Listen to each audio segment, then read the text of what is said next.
with me to the book of Romans. Romans chapter 6. On verses, we will be reading starting verses 14 down to the last verse. So just read with me. Naga-flash po diha ang ato nga English nga version, sa King James Version. And I'll be reading the sa Cebuano nga version. So just follow me with your eyes as I read this. Dito sa ato ang Cebuano. Okay, Romans 6 verse 14. Kay ang sala dili makahari ibabaw kaninyo, kay kamo dili ilalom sa balaod apan ilalom sa grasya. Nanunsa man magpakasala ba kita tungod kay kita dili na ilalom sa balaod apan ilalom na sa grasya? Ang Dios dili mutugot. 16. Wala ba kamo mahibalo nga sa kang kinsa kamo nagtugyan sa inyong mga kaugalingon nga mga sulugoon sa pagsugot, iyang mga sulugoon kamo ngadto kang kinsa kamo nagsugot. Kung sa sala ngadto sa kamatayon o sa pagkamasinugtanon ngadto sa pagkamatarong. Apan ang Dios pasalamatan nga kamo kaniadto mga sulugoon sa sala, apan kamo nagatuman gikan sa kasing-kasing ni anang sumbanan sa pagtulunan nga gitugyan na kaninyo. 18. Nan, ingon nga nahimo ng gawas nun gikan sa sala, kamo nahimo ng mga sulugoon sa pagkamatarong.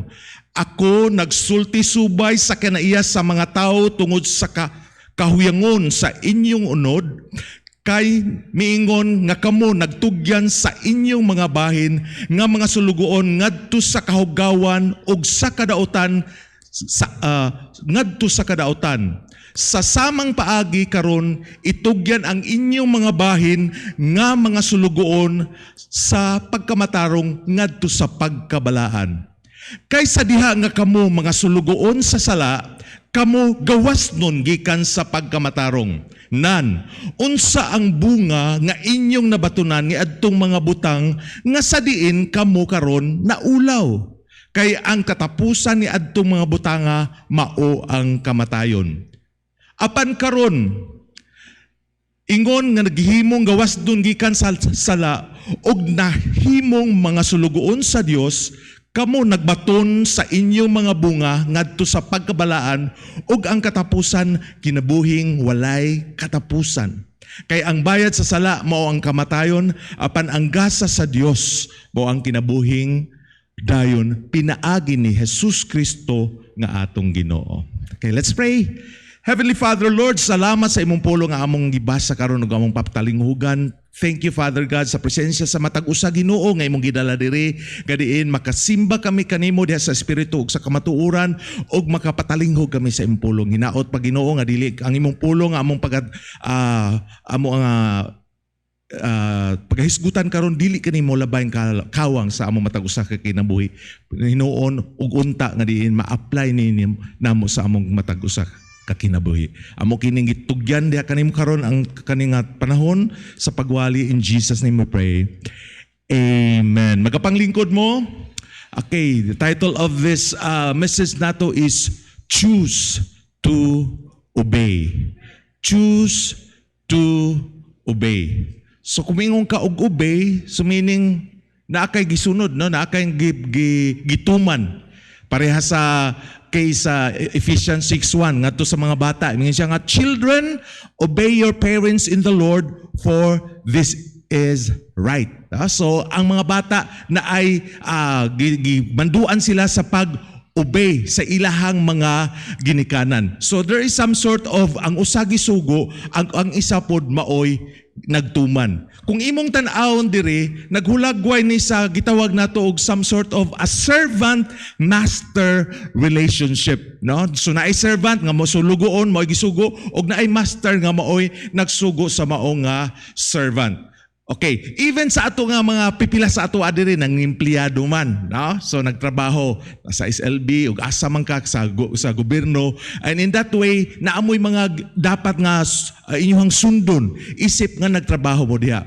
In the first place, nakatrabaho mo kay gidawat mo sa mao nga kumpanya o sa mao nga trabahoan, di ba? Lisod man pumutrabaho ka nga wala ka gidawat.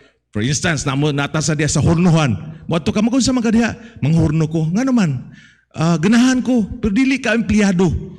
Dili na pwede, no? So, kinahanglan nga, una sa tanan, nahimo ka nga empleyado para mutuman ka sa unsay gimando sa imuha nga kumpanya o sa imuha nga boss, anak nga imuha nga kumpanya. So, makita nato ang usa ka na gitawag nato gisugo og naa sa usa nga nagsugo.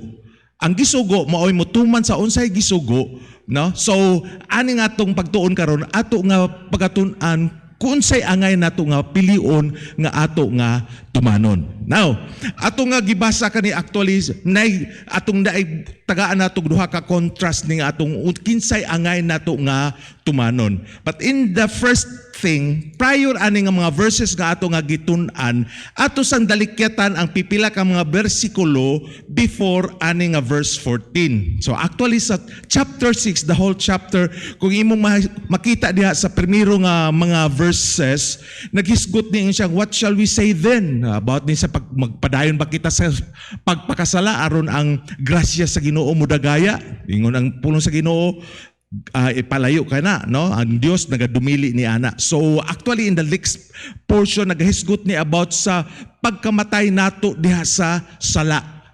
Nga in fact maone gi kung kinsa sa inyo na bautismohan na picture out na sa atong pagkamatay diha sa atong sala o pagkamatay ta uban ni Kristo Hesus sa diha nga gilubong ta, no? Gilubong ta sa tubig sa bautismo o sa diha nga gibangon ta, no? So nahulagway usab kana nga si Kristo kay namatay man siya sa katulo ka adlaw na banhaw siya nga samtang kita pud usab nga wata nagpabilin dito sa tubig, di ba? Or else na lumusta dito. Or mayingon unsa man kita na ka ni Kristo wala pa. Tuslob na po di man siguro, di ba? So once nga imong naghulagway sa imong paglubong uban ni Kristo dahil sa imong pagbangon diha, paghawa sa tubig, naghulagway na sa pagkabanhaw ni Kristo o paglakaw diha sa bag-usap pagkinabuhi, no? Walking in sa righteousness. Naingon siya nga diha sa verse 4, therefore we are buried with him by baptism into death, that like as Christ was raised from the dead by the glory of the Father, even so we also should walk in the newness of life. So naghulagway ni yan being dead to sin, no? So mo ni picture out diri. Og sa verse 7 nagaingon siya nga kung siya, no? Kay siya nga patay nahigawas na gikan sa sala. So for he that is dead is freed so from sin. Ato ning i-detail sa later on sa atong pagtuon. Now sa verse 8 nagaingon siya nga, now if we be dead with Christ, which is gi-picture out sa kanang sa atong pagbautismo. Dead with Christ ang picture, pagpicture na lang itong nasa tubig sa bautismo. Now, if we dead with Christ, we believe that we shall also live with Him. No? So, ato nang gituuan nga kita usab, magakinatbuhi ta uban kaniya. Okay, sa ato nang hisgutan sa succeeding verse, ug naingon siya sa verse 9, knowing that Christ being raised from the dead dieth no more. Death has no more dominion over him. Namatay si Kristo pero pagkabanhaw na niya, wala na gahom ang kamatayon diha sa iyaha. No? Kay for in that he died unto sin. Kapila lang, namatay siya kasalang. And then, but in that he liveth unto God. No? So sa iyang pagkinabuhi, nabuhi siya ngadto sa Dios. Mao ganing naingon siya sa verse 11, sa sama nga paagi isipan ninyo usab nga ang inyong mga kaugalingon nga patay na gayod ngadto sa sala. Patay sa sala apan buhi ngadto sa Dios pinaagi ni Kristo Jesus Kristo nga atong Ginoo. So kay mao man na sa kang Jesus Christ, namatay siya once pero nabuhi siya ngadto sa Ginoo. Kita pod ato in the same manner, no? Likewise, ato usab nga isipon nga kita nga patay na gayud diha sa sala ug dapat na buhi kita ngadto sa Dios pinaagi kang Jesus Kristo. So mo nang gamingon siya as a part of this, nag-conclude siya, let not sin therefore. So bingon gani kag therefore, mao na kung na kay mga experiment sa inyong mga klase, labi na ka na sa chemistry, kung sa duman sa inyo kasama nag-eskwela, May ngunay kag kay observation da then nakay conclude min kag therefore. Oh, even sa other nga mga reasoning nga imong kuan. So therefore, mingon din siya, let not sin therefore reign in your mortal body. So busa ayo tuguti nga ang sala muhari diya sa inyong sa inyong may kamatayon nga lawas mortal body aron kini inyong tumanan sa mga pangibog niini, so that ye should obey it in the last thereof. So actually mo nagingon nato ang title choose to obey, but actually kung unsa may dapat nato nga i-obey. So ato na siya nga hisgutan diri sa succeeding verses. Okay, so ato lang nang sa skip ang verse 13. So diri ta sa ato nga gibasa ganiha. So ato karong i-picture out, now we are servants. Now servants ta servants to God. So sa diha nga nagdawat ka sa Ginoo, no? So naatay makita nga kabag-uhan. Okay, so ato nga isgutan diri sa verse 14 and 15. Na unsa ito makita diri mahitungod sa ato nga sala. Okay, for sin shall not have dominion over you, for ye are not, unsa daw? We are not under the law. So we are not under the law, but under grace. Makita nato sa next slide. So diha ta unsa naman karon kung ikumpara nato under sa law, unsa maning sa law? In the first place, ang sin is gidefine siya as the transgression of the law. So naay balao diha, once nga imuha nang nasupak, mao ni gitawag og nakasala. So nganong nakasala ka kay naama ni naa may balaod nga mao ni nya karon kay imo manggisupak. So mao nay nagpahulagway nga diin nakasala ka. You missed the mark. So you are under the law, so because of sin. So pero diri, but we are no longer under law but under grace. Now, sa unsa man paagi kita nga nangaluwas kani? Ephesians 2:8 and 9. For by grace, kay pinaagi sa grasya, kita nangaluwas diha sa pagtuo. It is not of ourselves, it is God's gift. No? Not of works, lest any man should boast. So mao nang ang comparison diri kung under the law, so napakita nato nga mao ni duha nato natuman, we missed the mark, nakasala ta. Well, under grace, we are saved by grace. So kita nangaluwas for by grace, pinaagi sa grasya sa Ginoo. Okay, so kinsa man sa inyo nga moingon ko, so ako sir kay naluwas ko kay maayo gyud kong tao ba? Reliyoso ko? Dako gani kog tithes ganiha? Unsa pay mga maayong butang nga imuha nga inumduman nga maayong ibubuhat nga imong gibasihan sa imuhang kaluwasan. Pero the main thing is we are saved, for by grace we are saved. Pinaagi sa grasya sa Ginoo. God's unmerited favor. Dili ta tagaan og pabor unta, pero anyway gitagaan ta sa Ginoo. Kita kung magtrabaho ta, di ba? Unsa may kuanon? Kung nakasala ta sa trabaho, example di na maayo nato nga pagkahurno, napagod ba or something nga dili maayo, tagaan ta og demerit, di ba? Na demerit or na consequence. So pero kaning sa Ginoo sa iyang kaluwasan, it is unmerited. Nga naman, makasasala pa ka og makasasala gyud ka na ay grasya sa Ginoo. Pabor nga gihatag niya sa atoa bisan kita makasasala. Amen. Aren't you glad nga na ay grasya sa Ginoo? Kay wa pay ka grasya kita tanan madisgrasya. No? Atong lawas sa diha nga mamatay ta, sigurado gyud nga itambog dito sa linaw nga kalayo nga mga ulod dili mamatay ug ang kalayo dili mapalong, tormented forever and ever. So mo na ito makita diha. So bingon siya sa verse 15, what then shall we sin? Magpadayon ba ta? Magpasala ba ta? Because we are not under the law. Kay kang sin under the law man. Karon kay under grace maning sa kaning isa.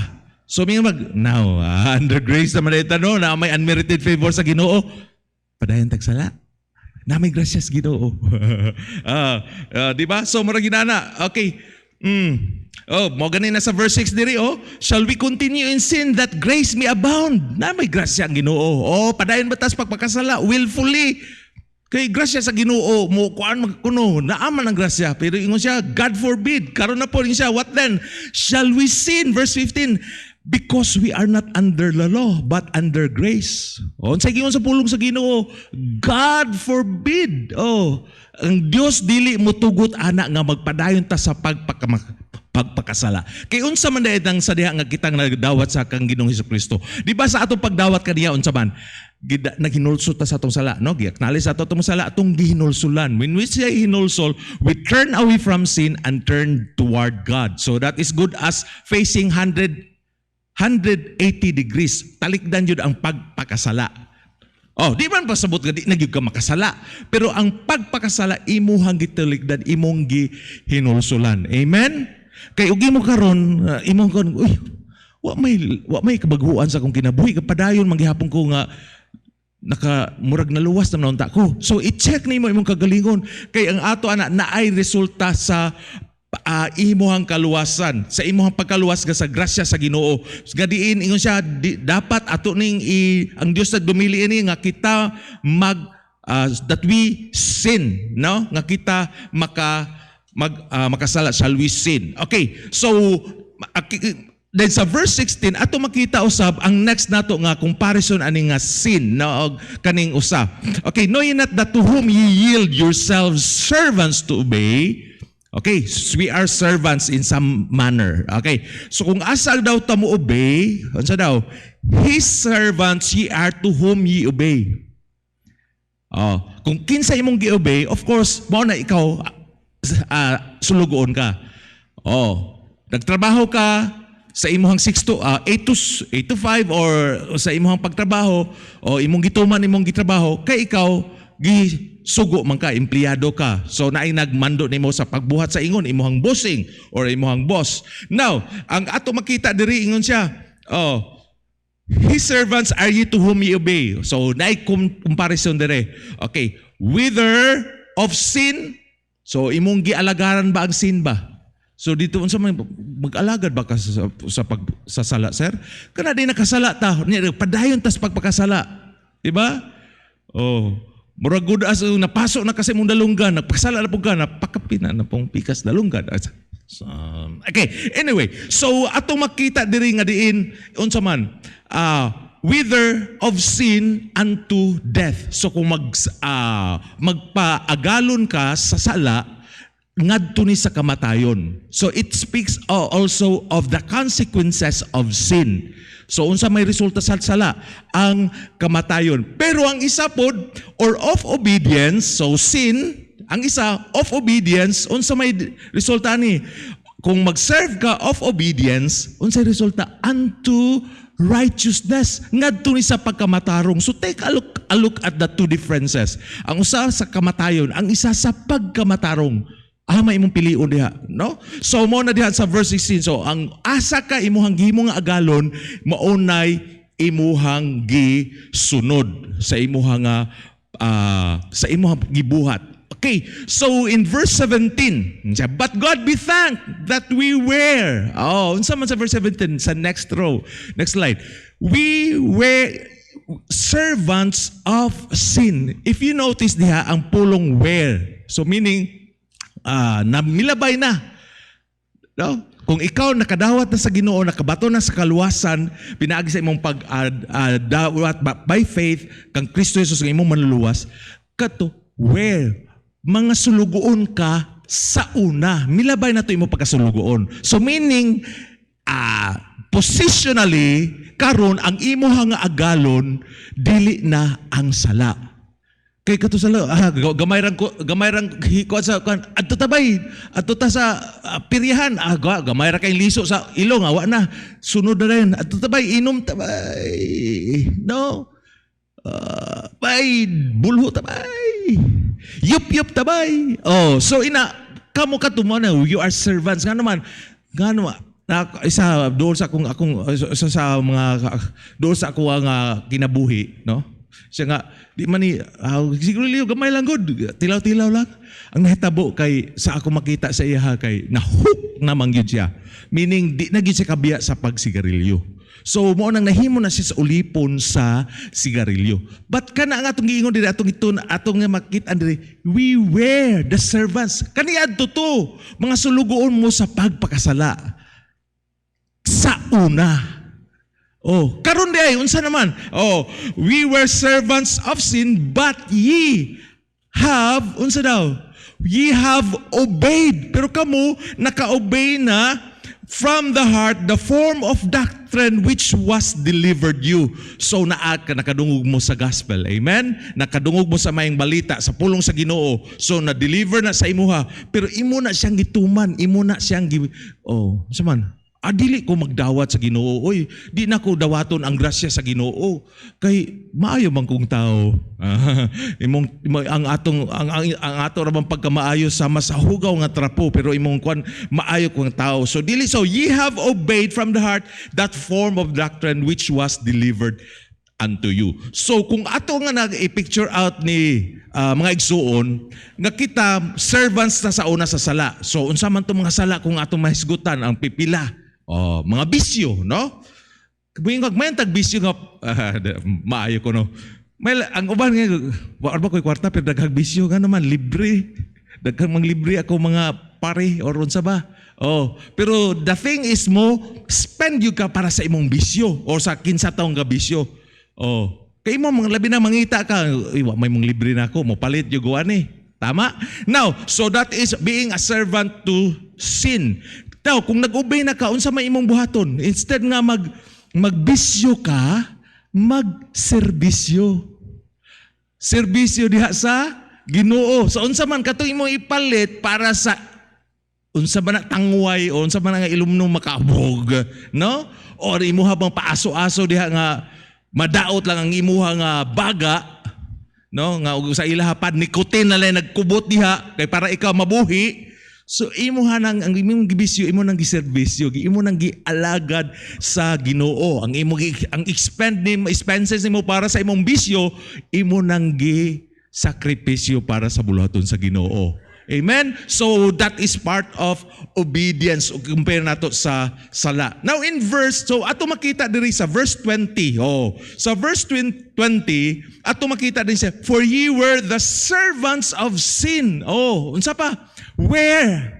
Kumingkag where? Again, milabay na. Past tense. Ye were servants. So, kay servants man ka, so lugaon ka sa una to. Mo na nga pag, kuhanin mo dali ba? Dali ra kay kamadala. Kay ikaw used to go on sinning. So, tungod niya na mahimo ka, naulipon ka sa sala. Kaniadto sa una na to. So for you, when you were servants of sin, you were free from righteousness.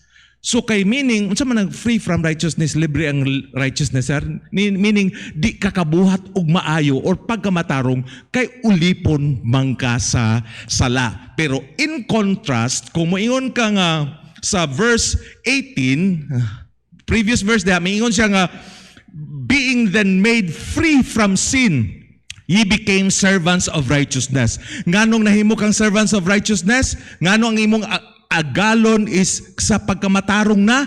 Kay in the first place, na gawas naman ka sa sala.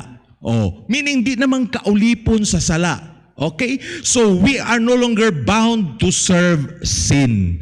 Yun ba nang na picture out? Kristohano naman da ako, no?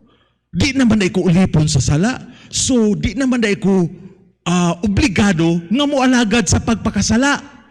Di na ko obligado nga mo inom sa unsay itagay nila. Nakadumdum ko sa unang pagtrabaho nako, unya nadawat ko sa interview out of 8, duha raming gidawat. So 8 nga apply, 4 ang interview, duha ming nadawat. Then sa duha, salamat sa Ginoo, ako pag yung number 1. So, not to boast that because at that time, Christian ako, nakadawan to sa Ginoo. And ang mga kauban ako, usually mga laki man, sa trabaho, sa pagtudlo, anang gabi, adto sila sa inuman. No? Niya, kay obligado may pato dito. Na obligado ang gikugling ko dito. Nga sila harap po rin na atong CR, kay pirmi nagka-ihi sa unsa pa ilang gipang inom diha. Pero sa grasya sa Ginoo, wa na ko, dili ko, dito na ako mo'y agalon. Misal, sige, sorry, dili ko mo inom.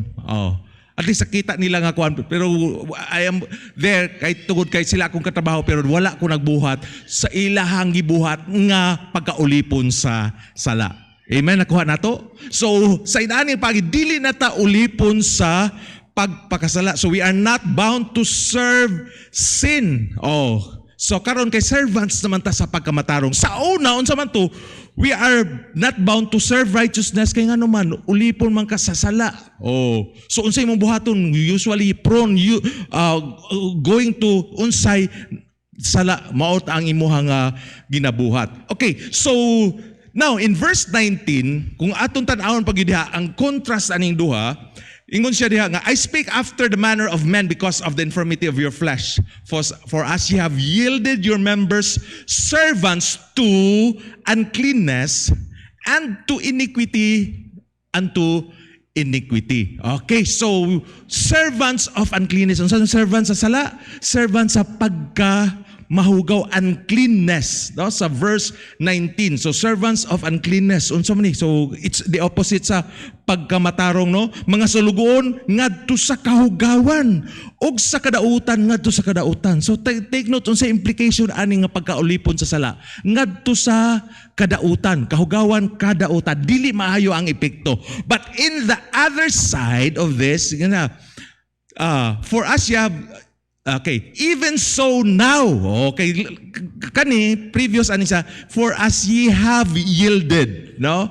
So pero even so now, karon yield your members servants to righteousness. Maning kung magpasulugoon ka diha sa pagkamatarong, asa man ni mubunga? Mubunga ba di pagkadautan? No, mubunga ni siya og pagkabalaan. Amen.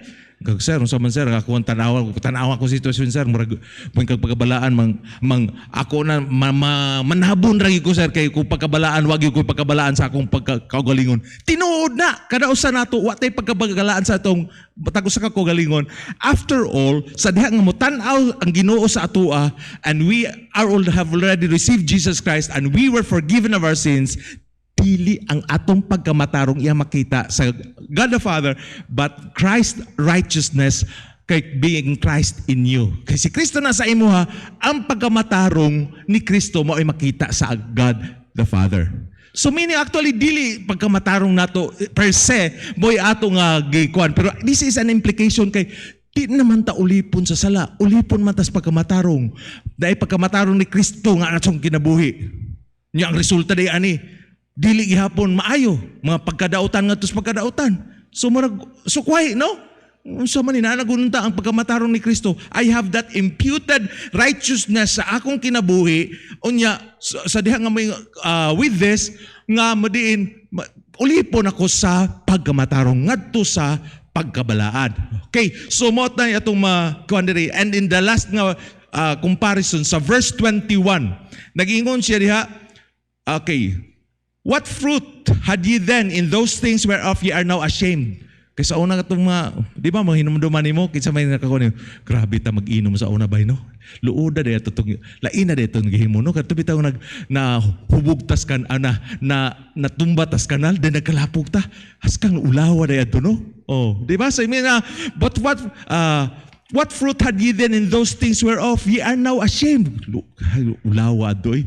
Paay pa na itong pabulhot-bulhot, kaingon kong sikat na ko adto, sikat chupoy, ramalay ko adto. So for the end of those things, unsa man, the end of those things is death. And actually the worst in verse 23, the wages of sin is death. And that is eternal death, total separation from God. Pero nganong di naman ta tagaan aning wages or sweldo or silot sa sala, nga maong kamatayon, kay di naman ta ulipon sa sala. Amen? Giluwas naman ta pinaagi sa grasya sa Ginoo. Amen, mga naluwas sa grasya.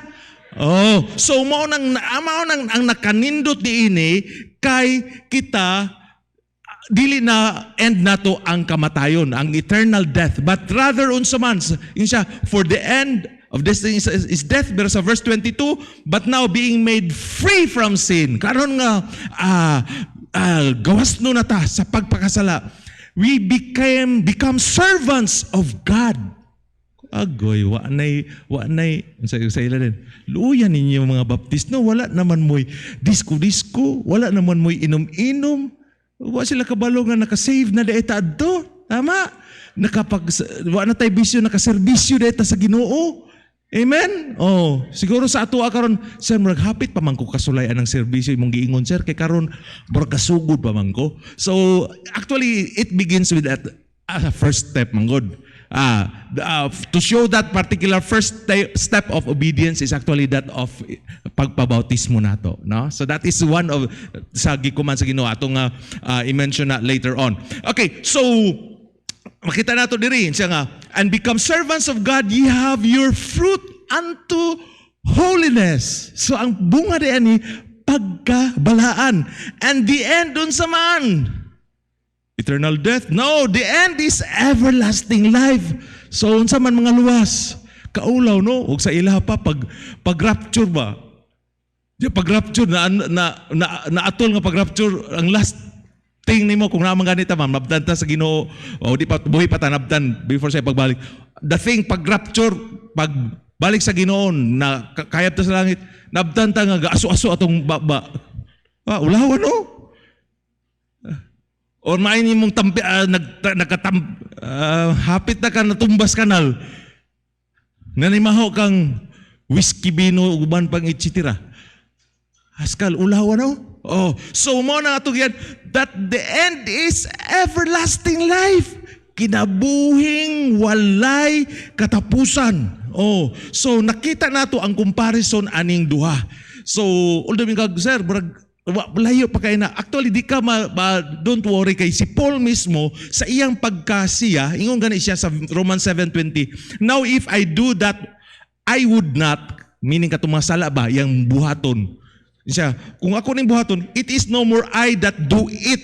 Dili siya mo ay naghimo na, pero ang sala nga naa sa akong sulod. Mo na ngayon nga imuhang i-put to death ang nakay dapat imong patyo na ang pagpakasala.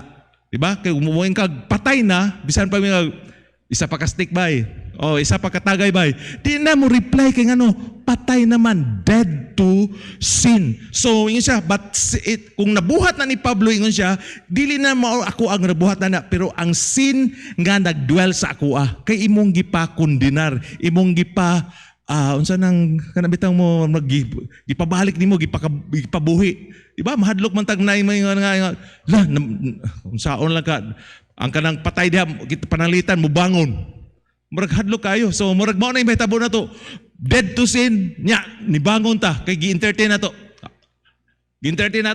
no? So in that sense makita na to, it is the sin that dwelleth in us. Pero bear in mind, Christians, brethren, dili na mooy nag-ulipon kanato.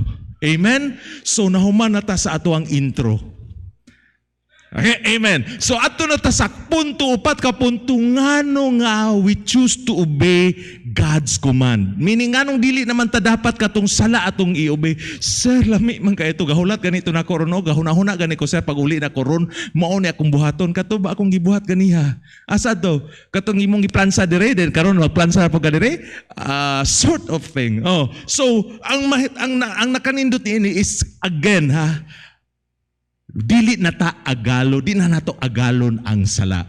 Kabalo mo agalon, namanggit mo i-agalon o kung empleyado ta, di ba masugo-suguan man ka. So yes sir, boss, yes boss, bossing, sir, mayor, diba? Di ba?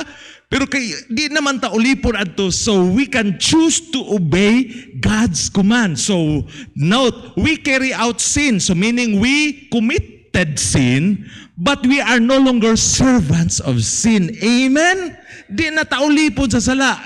On the other side of the coin, we complied, no? Or we obey God, or we complied with God's command, for we are servants of sinlessness, or we are servants of righteousness.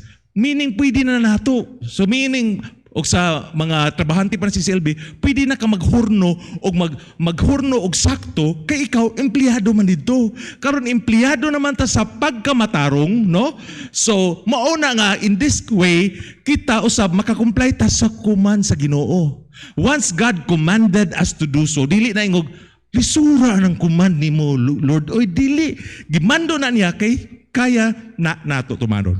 Pinaagi sa grasya. Amen. So mao na yun, sa may atong upat ka punto nga, how to obey God's command. Nga dili ta sa side sa sin, dito sa side sa obedience. First, let's in that four-letter word obey. Let's observe God's command. Salamat sa Ginoo na preaching. Salamat sa Ginoo na Sunday school. Amen. Kayong sao na to pag-observe sa God's command kung di takabalo. Salamat sa Ginoo na Bible, pwede na ito mabasa. Amen? So, in that way, we can take heed at His word so that we can observe what God has commanded to each and every one of us for us to obey. Amen? So, let's obey God's command. The first thing, the Great Commission or the Great Command, so to speak, commandment by Jesus, no? In Matthew 28:19-20, yung siya, go ye therefore. And teach all nations, baptizing them in the name of the Father and the Son of the Holy Ghost. So naipagmando, go. Man ko moadto ko sa merkado. Go ye therefore and teach all nations. Thank God ginaluwas ko and I have this opportunity nga makatudlo usab even at this point in time. It is a privilege. Kaya nga naman, luwas naman ko, tagaan ko niya og anhimo ilipon sa kaning righteousness in the first place because of Christ's righteousness in me, nga mao nga pwede po dato ma-teach, no? In some ways. Di magkukato sa banser, teach all nations. There are missionaries going there to teach them. We support them through our faith promise offering. Amen? Unsa may kumubuhat sir? Yung siya, baptizing them. You heard this command, baptizing them. There was a command to baptize them. So, the question is, nagpabautismo na bata, nagpa-identify na bata kang Kristo nga kitad na matay na uban kaniya. Amo nang ituslob ta diha sa tubig sa bautismo. That's the first step in your obedience sa Ginoo. Imong gipakita nga ikaw nagtuo. So at the step of your obedience is yung water baptism. Imo bang gikuan imo bang ipakita sa imong mga igso sa katawan nga gusto ko nga mo-follow sa Ginoo. So this is my first step. This is one of the steps, ang pagpabautismo. Amen? So mao na yung gusto mo bautismo, wala man ay pulos. It is part of God's great commission. And next verse, baptizing them and then teaching them to, unsa daw? Observe. So mao na atong ingon diri, observe God's command, no? Discern. Imuha na siya nga i-observe. Okay. To observe all things that I have commanded you. And there is the promise that is there after you have done it. Now, okay, so first, observe God's command. Next, believe that you can carry out God's command. Tuhui.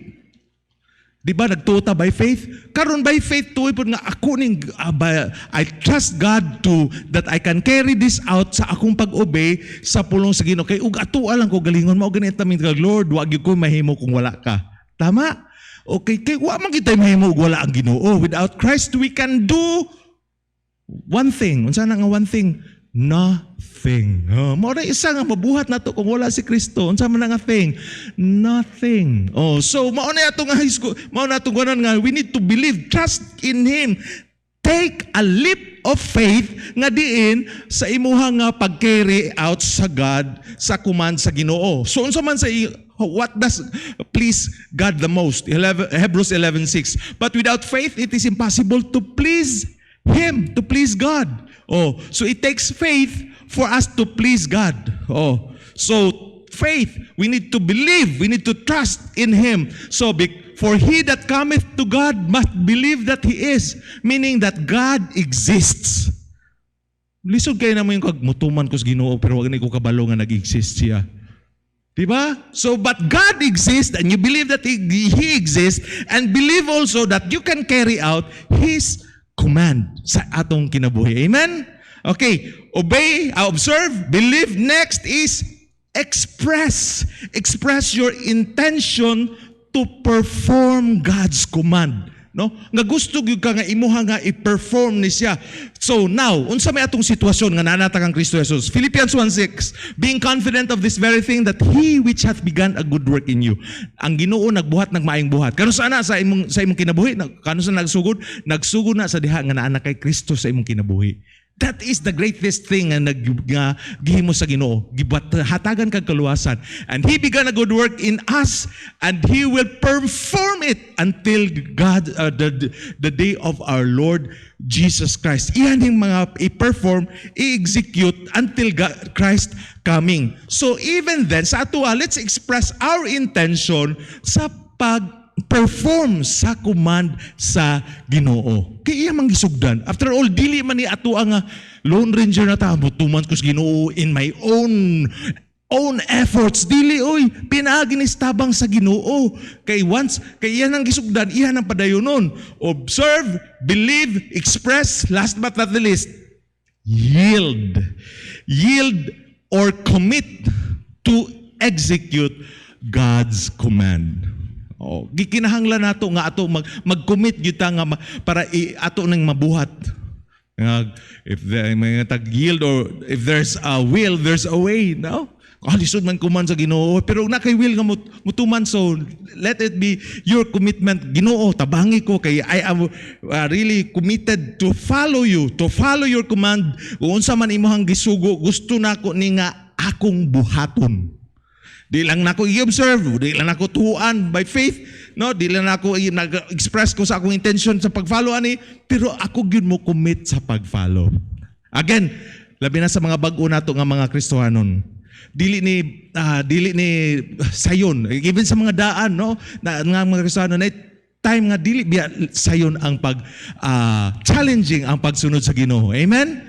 Wala pa biya ta na libre sa presensya sa sala. Sa kilid to, sala, das pikas, tos luyo, nasa tubangan. Diba? So, let's face it. That's it. We are still in the presence of sin.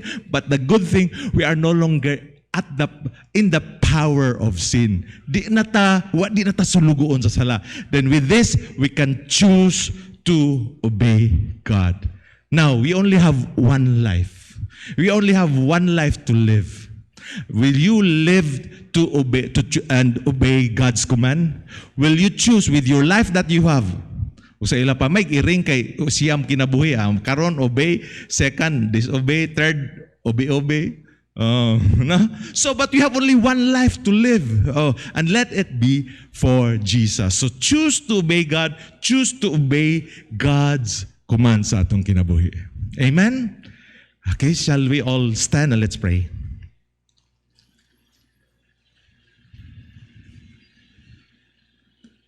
Heavenly Father, Lord, we thank you even for this time, even for your word that we have pondered upon. Salamat kay Ginoo sa imo nga pulong. Salamat, Lord, nga di na kami ulipon sa sala, na may freedom sa pagbuhat, sa pagkamatarong, ngadto sa pagkabalaan. Thank you for that opportunity, O God. Ug salamat, Ginoo, nga ikaw nagpadayon sa pagpamuhat, nagpanglihok sa among kinabuhi. Lord, speak to your people right now. Kung gusto man sila magpatabang sa imo, Ginoo, let them come to the front, O God, para to express their intention, O God, to ask for your help, to ask to commit themselves, O Lord. Well, the piano is playing very softly. So katong sa wala pa, siguro maglisod kag kanang paggalod sa righteousness, sa pagkamatarong. Di ka kabuhat og pagkamatarong kay in the first place naapa ka ulipon sa sala. So kung ulipon ka sa sala, kinahanglan nimo si Kristo sa imong kinabuhi.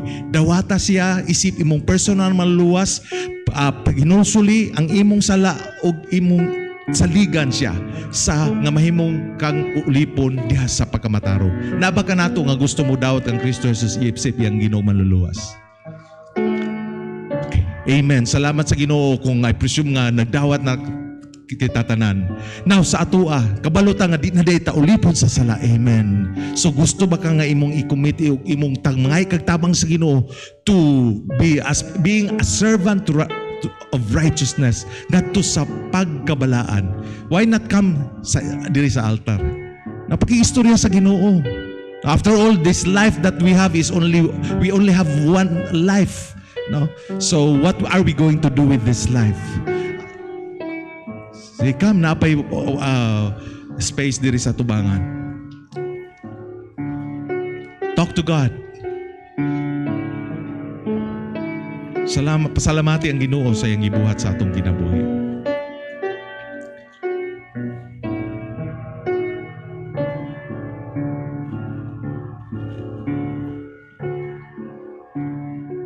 Yes, Lord. Thank you, O Father God, even sa mga katawhan ni mo Ginoo nga nag-ani sa tubangan, O Father God, sa imong altar.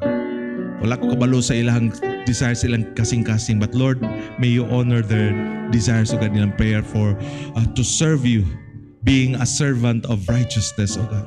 Lord, once again, thank you for that imputed righteousness sa pagkamatarong ni Kristo nga naa na kanamo. Nga with that, we can do things right, O Father God, or do right things, O Lord. Salamat kay Ginoo.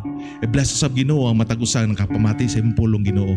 Nga kami magapadayon pagtubo sa imuha, we can choose to obey you, choose to obey your command. All these things we ask and pray in Jesus' name. Amen.